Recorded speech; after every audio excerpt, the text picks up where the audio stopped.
Buenos días a todos. Como parte del curso de Neuroanatomía de la Universidad de la Frontera, se expondrá nuestro trabajo de disección, el cual se titula Nervio facial, porción intra y extrapetrosa, tanto en ovino como caprino, y su comparación con el humano.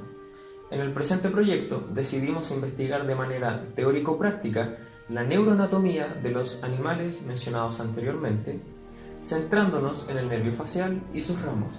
De aquí se desprende nuestro objetivo general, el cual consiste en comparar el recorrido de este nervio en los animales mencionados anteriormente y en el humano, aplicando los conocimientos vistos anteriormente en el curso. A su vez, los objetivos específicos que planteamos para este trabajo son, en primer lugar, adquirir conocimientos prácticos sobre el uso de herramientas quirúrgicas, en segundo lugar, identificar las relaciones anatómicas del nervio facial y su distribución tridimensional, con el fin de diferenciarlo del resto de estructuras presentes en las muestras, y por último, pero no menos importante, desarrollar la capacidad de trabajo en equipo y habilidades blandas, aptitudes que serán parte fundamental de nuestro futuro profesional. Los materiales para nuestra disección fueron los siguientes. Primeramente, material animal, en el cual se utilizó 3 cabezas de cordero y una cabeza de chivo. Las herramientas fueron bisturí, pinzas y tijeras quirúrgicas, además de una gubia para sacar el periósteo, 5 litros de formalina al 20%, más una cantidad especial al 50% para una muestra más frágil, un torno multipropósito con todos sus accesorios, piedras de amolar y discos de corte, una jeringa plástica y finalmente una sierra carnicera eléctrica para cortar a la mitad nuestras muestras. Los materiales de higiene fueron los siguientes: delantal, guantes de látex, mascarilla, lentes de seguridad y finalmente un balde para dejar las muestras. Los métodos para realizar este trabajo fueron: primero, se consiguieron cabezas de animales que fueron previamente sacrificadas, teniendo el cuidado de que las muestras estuvieran intactas. Se procedió a despellejar las muestras con ayuda de pinzas, bisturís y tijeras. Luego se congelaron las cabezas para que la sierra carnicera eléctrica realizara un corte más preciso, el cual sería un corte sagital. De esta manera, de las 4 cabezas se obtuvieron 8 nervios faciales para trabajar. Se colocaron las muestras en formalina al 20% durante aproximadamente 20 días, para que su contextura estuviera más firme al momento de diseccionar. Se utilizaron 2 medias cabezas, tanto de chivo como de cordero, para realizar la porción extrapetrosa, en el cual se sacó la fascia que está sobre el músculo, diseccionando el nervio, separándolo de la grasa y vasos sanguíneos del área, utilizando bisturís y pinzas. Después se utilizó una media cabeza de cordero para la porción parotidia, extrayendo esta glándula y viendo así las divisiones del nervio. La porción intrapetrosa fue en donde se trabajó la mayor cantidad de medias cabezas. Primero se realizó una ventana en el hueso para obtener una mejor vista de la zona, no logrando los resultados deseados. Por lo tanto, esta cabeza fue descartada. En el resto se sacó parte de la calota con el torno multipropósito y discos de corte. Para realizar un trabajo más fino se utilizaron piedras de amolar y lijas para encontrar al nervio y posteriormente aislarlo del resto de la estructura ósea para una mejor visualización. Como resultado final se consiguieron 2 medias cabezas de cordero para esta porción. Se trabajó en el tronco encefálico para detectar el origen aparente del nervio facial. Por último, se procedió a pintar los nervios en sus distintas porciones para una mejor visualización de su distribución y recorrido. A continuación, revisaremos los resultados de nuestro trabajo de disección, comenzando por el tronco encefálico. Tenemos la mitad de un tronco encefálico, ya que se hizo un corte sagital. Acá podemos observar el bulbo puente, el surco bulbo pontino, en donde está emergiendo un poco más lateral el nervio facial. Tenemos la rama motora, que es más medial y más gruesa, y lateralmente el nervio intermedio o rama sensitiva del nervio facial. Más lateral también podemos observar el nervio vestibulo-coclear, por el surco dorsolateral el nervio glosofaríngeo y además el nervio trigémino. Continuando con la porción intrapetrosa, vemos como el nervio va saliendo del tronco encefálico. Más inferior se observa el nervio vestíbulo-coclear. Ambos ascienden levemente y van a pasar por el canal auditivo interno.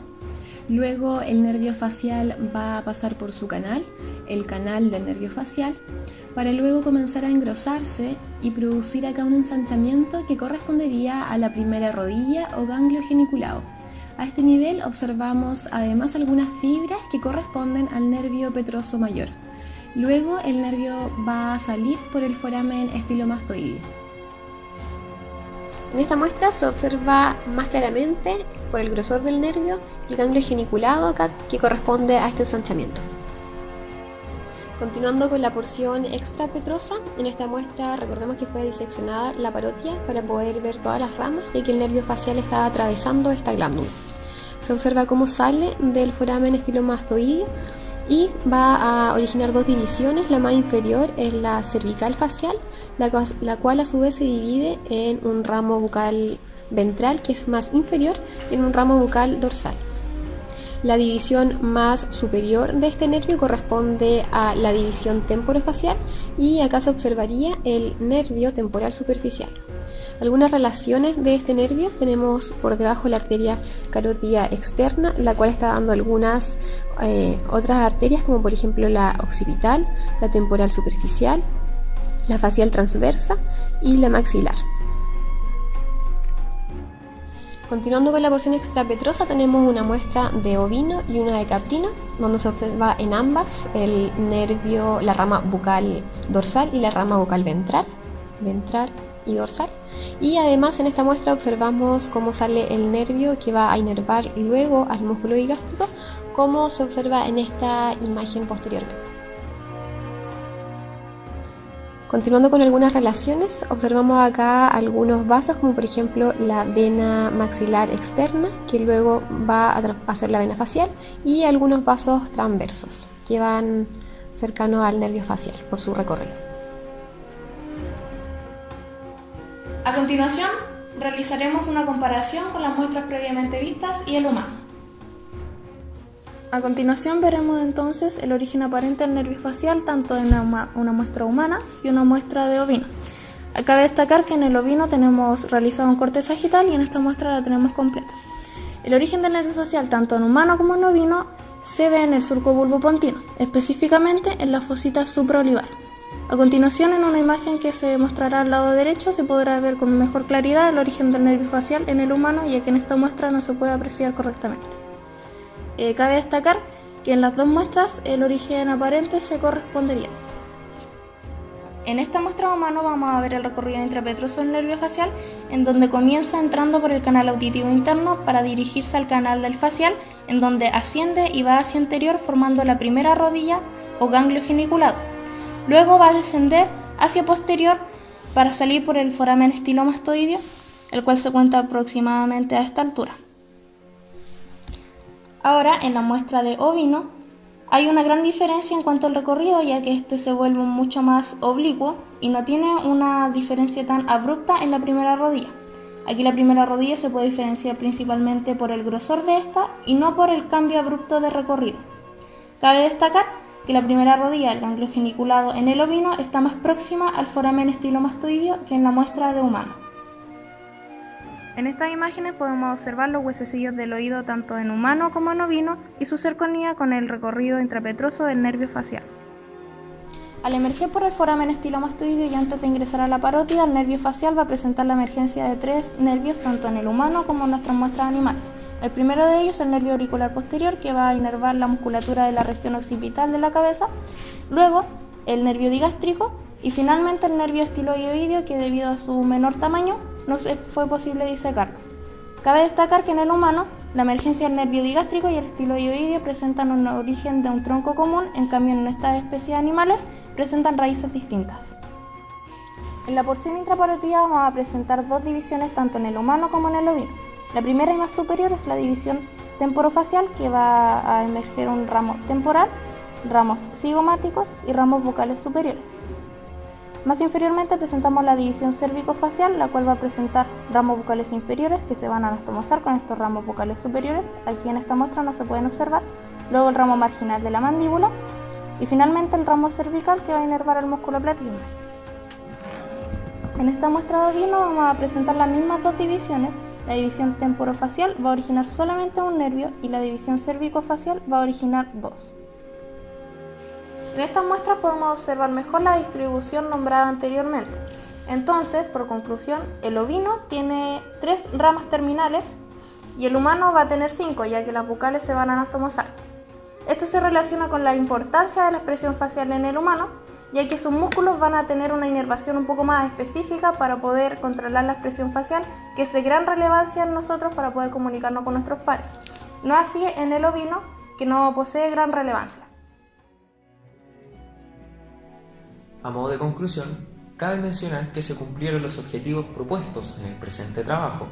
Esto gracias a la técnica de disección, la cual permitió reconocer la anatomía y neuroanatomía de los animales estudiados con anterioridad, destacando también el riguroso procedimiento y materiales con el cual se llevó a cabo este trabajo.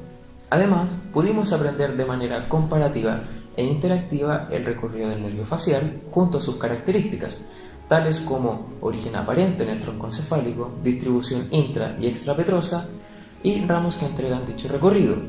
Uno de los aspectos importantes en el presente trabajo de disección fue aprender haciendo, modalidad educativa que nos permitió ser los protagonistas en este proceso y recurrir al profesor como guía en el avance de nuestro proyecto. Para finalizar, las facetas fundamentales en el presente trabajo fueron el trabajo en equipo y la aplicación de habilidades blandas, sin las cuales no se hubieran obtenido los grandes resultados que se mostraron en el presente trabajo.